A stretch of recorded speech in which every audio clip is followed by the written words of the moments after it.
4월 6일 부산진 오늘의 묵상입니다. 오늘 우리가 함께 나눌 말씀은 누가복음 24장 36절부터 53절까지의 말씀입니다. 이제 하나님의 말씀을 봉독합니다.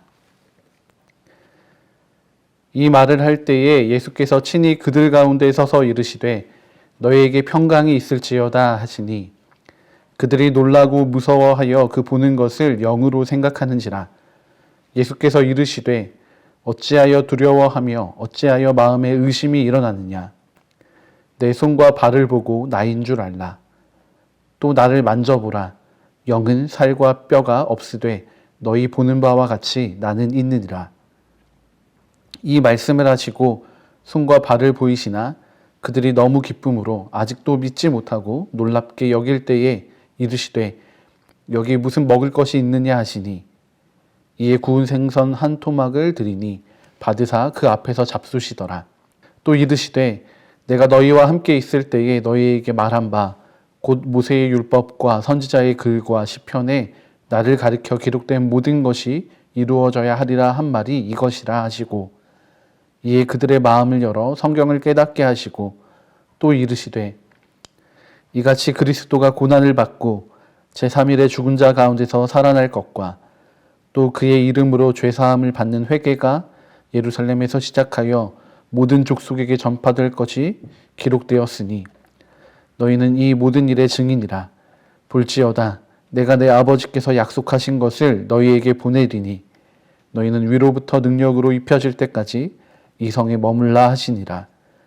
예수께서 그들을 데리고 베다니 앞까지 나가사 손을 들어 그들에게 축복하시더니 축복하실 때에 그들을 떠나 하늘로 올려지시니 그들이 그에게 경배하고 큰 기쁨으로 예루살렘에 돌아가 늘 성전에서 하나님을 찬송하니라.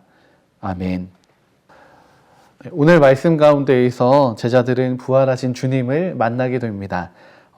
이전에 부활하신 주님에 대한 증언을 들었었지만 오늘 말씀 가운데에서 직접 예수님을 만나게 됩니다. 그리고 그렇게 부활하신 주님을 만난 이후 이 제자들의 삶이 변하게 됩니다.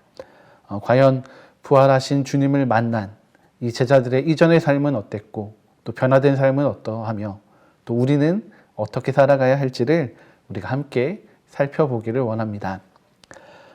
제자들은 이 예수님의 출현에 당혹스러움을 느끼게 됩니다. 분명 십자가에서 돌아가신 주님이신데 지금 자신들의 눈앞에 나타나 계신 것입니다. 제자들은 너무도 그립고 반가운 예수님이었지만 오히려 귀신이나 유령을 본 것처럼 두려움에 빠지게 됩니다. 이렇게 두려움 가운데 있는 제자들에게 예수님께서 가장 먼저 하신 말씀은 바로 이것입니다. 36절의 말씀입니다.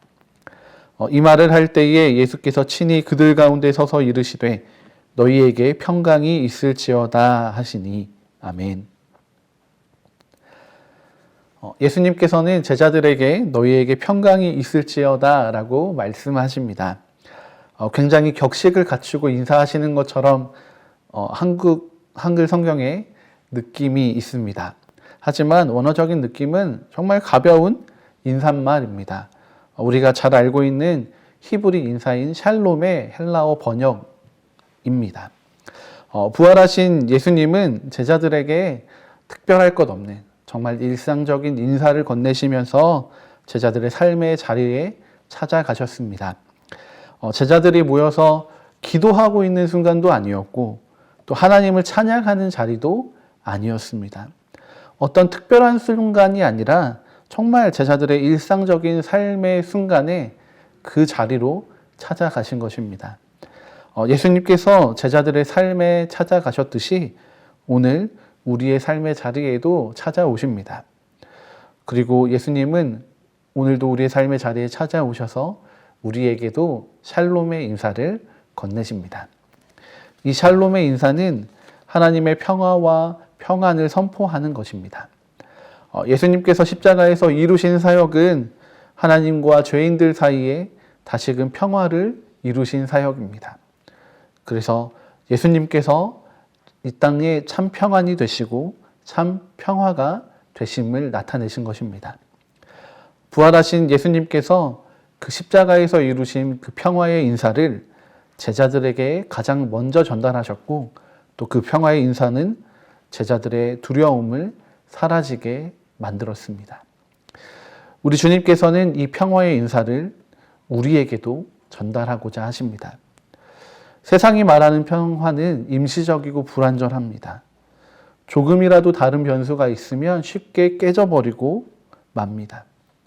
그러나 예수님이 전달하고 계신 이 평화는 세상이 본 적도 없고 알 수도 없고 줄 수도 없는 것이었습니다. 그래서 예수 그리스도가 없는 삶에는 평안을 찾을 수가 없는 것입니다. 오직 두려움만 가득할 뿐입니다. 주님은 이런 우리를 너무도 잘 알고 계십니다. 예수님께서는 우리의 일상에 하나님으로부터 오는 평안을, 바로 그 평화를 건네주시기 원합니다. 우리는 이 평화의 주님을 만난 사람들이고 믿고 있는 사람들입니다. 오늘 우리의 일상에 찾아오셔서 예수님의 평화를 건네시는, 세상이 줄 수 없는 그 참 평안과 평안을 건네시는 그 주님을 바라봄으로써 우리도 우리에게 주어지는 그 참 평안과 평화를 누리고, 또 우리의 가정과 또 이웃에 그 하나님의 평안을 나누는 하루가 되기를 소망합니다. 이렇게 예수님께서는 제자들에게 평화의 인사를 건네주시지만 제자들은 여전히 두려움 가운데 있습니다. 제자들 마음에는 의심도 싹트기 시작합니다. 예수님이 살아나셨다고 했는데 이게 정말일까? 십자가에서 죽으시는 것을 분명히 봤는데 말도 안 돼. 제자들은 의심할 수밖에 없는, 이 도무지 믿을 수 없는 상황을 마주하게 됩니다. 이렇게 의심하는 제자들을 향해서 예수님은 말씀하십니다. 38절과 39절의 말씀입니다. 예수께서 이르시되 어찌하여 두려워하며 어찌하여 마음에 의심이 일어나느냐. 내 손과 발을 보고 나인 줄 알라. 또 나를 만져보라. 영은 살과 뼈가 없으되 너희 보는 바와 같이 나는 있느니라. 예수님께서는 제자들을 향해 자신의 손과 발을 내어 보이십니다. 예수님의 그 못자국 난 손과 발을 보게 된 제자들은 예수님을 보고 있으면서도 믿을 수가 없었습니다. 예수님은 제자들에게 자신의 몸을 만져보라고까지 말씀하십니다. 제자들은 예수님의 손과 발을 만지면서 주님이 부활하셨구나 라는 것을 알게 됩니다. 하지만 여전히 믿기지가 않습니다. 그러나 예수님은 그 제자들의 의심을 나무라지 않으시고 오히려 제자들에게 아무렇지 않게 대하고 계십니다. 물고기를 하나 달라고 하시고 또 그 자리에서 구운 물고기 한 마리를 다 드시는 모습도 보여주십니다. 예수님은 자신의 부활이 영의 부활이 아니라 영과 육의 완전한 부활임을 나타내고 계신 것입니다. 예수님께서는 제자들에게 자신이 고난받으실 것과 또한 다시 살아나실 것에 대해서 미리 말씀하셨습니다. 제자들은 이를 알고 있었지만 이 말씀과 약속에 대한 믿음을 갖지 못했습니다. 그런 제자들 앞에 예수님께서 친히 자신을 나타내심으로 제자들의 의심과 불신을 믿음과 확신으로 바꾸어 주고 계십니다. 이 시대를 살아가는 우리 역시 입술로는 신앙인이라고 말하지만 또 하나님을 향한 온전한 신뢰를 잃어버릴 때가 참 많이 있습니다. 확실한 하나님의 말씀 앞에서도 하나님을 믿어드리지 못하고 주저할 때가 있습니다. 그러나 우리 주님은 그럼에도 불구하고 우리를 사랑하셔서 우리에게 찾아오시고 또 우리 앞에 나타나시는 분이십니다. 그리고 하나님께서는 우리에게 찾아오심으로 우리가 가진 하나님을 향한 모든 의심과 불신들을 바꾸어 주십니다. 하나님께서는 오늘 우리가 부활의 주님을 만나서 하나님을 향한 온전한 믿음을 회복하여 가기를 원하시고 계십니다. 오늘 하루의 삶에서 우리가 부활하신 예수님을 바라봄으로 하나님을 향한 우리의 믿음과 신뢰를 회복하는 하루가 되기를 소망합니다. 그렇게 부활하신 주님을 만난 제자들에게 이제 또 다른 사명이 생기게 됩니다. 46절부터 49절의 말씀입니다. 또 이르시되 이같이 그리스도가 고난을 받고 제3일에 죽은 자 가운데서 살아날 것과 또 그의 이름으로 죄사함을 받게 하는 회개가 예루살렘에서 시작하여 모든 족속에게 전파될 것이 기록되었으니 너희는 이 모든 일의 증인이라. 볼지어다 내가 내 아버지께서 약속하신 것을 너희에게 보내리니 너희는 위로부터 능력으로 입혀질 때까지 이 성에 머물라 하시니라. 아멘. 부활의 주님을 만난 사람은 주님의 모든 사역의 증인이 되는 사명을 가지게 됩니다. 주님의 고난과 부활을 전해야 하는 사명이 있는 것입니다. 예수님께서 우리의 죄 때문에 이 땅에 오셨고 또 이 죄를 사하여 주시려고 우리의 죄를 대신 담당하여 십자가에 달리시고 부활하신 것을 증언해야 합니다. 제자들은 이 주님의 명령에 순종하는 삶을 살게 됩니다. 그들 안에는 두려움이 있었고 또 의심이 있었지만 부활의 주님을 만나고 나서는 그들 안에 평안과 기쁨으로 채우게 되었고 또 세상을 향해 나아가게 되었습니다. 부활의 주님을 만난 우리의 삶에도 이렇게 예수 그리스도를 통해 나타난 이 하나님의 역사를 증언하는 사명이 주어져 있습니다. 가깝게는 우리의 가족과 친구, 또 이웃과 동료들에게, 또 멀게는 우리가 잘 알지 못하지만 온 세계 열방의 사람들에게 이 놀라운 구원을 베푸신 그 사랑과 공의의 하나님을 전달해야 합니다. 부활하신 주님을 만난 우리는 더 이상 세상의 가치관을 따르지 않습니다. 우리의 삶의 이유가 바뀌게 됩니다. 우리의 삶의 이유는 이제 예수 그리스도인 것입니다.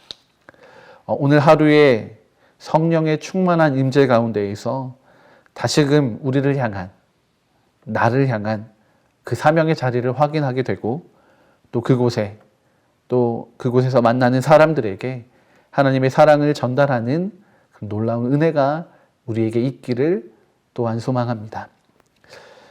예수님께서는 제자들과의 짧은 만남을 마치시고 이제 하늘로 승천하여 올라가십니다. 본래의 자리로 돌아가시는 것입니다. 그리고 그 변화된 삶을 살아갈 제자들에게 마지막으로 행하신 일이 있습니다. 50절의 말씀입니다. 예수께서 그들을 데리고 베다니 앞까지 나가사 손을 들어 그들에게 축복하시더니. 아멘. 예수님께서는 제자들을 위해 축복의 기도를 하시며 이 세상에서의, 이 땅 위에서의 사역을 마무리하십니다. 주님은 제자들이 만나게 될 세상을 잘 알고 계셨고 또 그 세상 가운데에서 살아갈 제자들을 위해 축복의 말씀을 전달하십니다. 이것이 제자들에게는 기쁨이 되었고 또 사명을 향해 나아갈 용기와 힘을 얻게 해 주었습니다. 주님은 오늘을 살아가는 우리를 향해서 축복의 말씀을 주십니다. 주님의 축복으로 말미암아 우리가 마주하는 삶의 모든 자리가 기쁨의 자리가 되기를 소망합니다. 오늘 하루 가운데 그렇게 주님의 은혜로 승리하기를 소망합니다. 함께 기도하시겠습니다. 하나님 아버지, 부활하신 주님을 만나 삶이 변화된 제자들처럼 오늘 우리가 부활의 주님을 만나기를 원합니다. 우리가 가진 모든 두려움 가운데 주님의 평안을 내려주시고 의심과 불신 가운데에는 하나님을 향한 신뢰와 확신을 주시며 또 우리를 부르신 사명의 자리 가운데 우리가 담대히 나아가게 하옵소서. 우리의 삶의 자리가 정말 부활하신 주님으로 가득 채워지기를 원합니다. 오늘도 우리와 함께 하시며 우리를 향해 축복하여 주옵소서. 부활의 주님 예수 그리스도의 이름으로 감사드리며 기도드립니다. 아멘.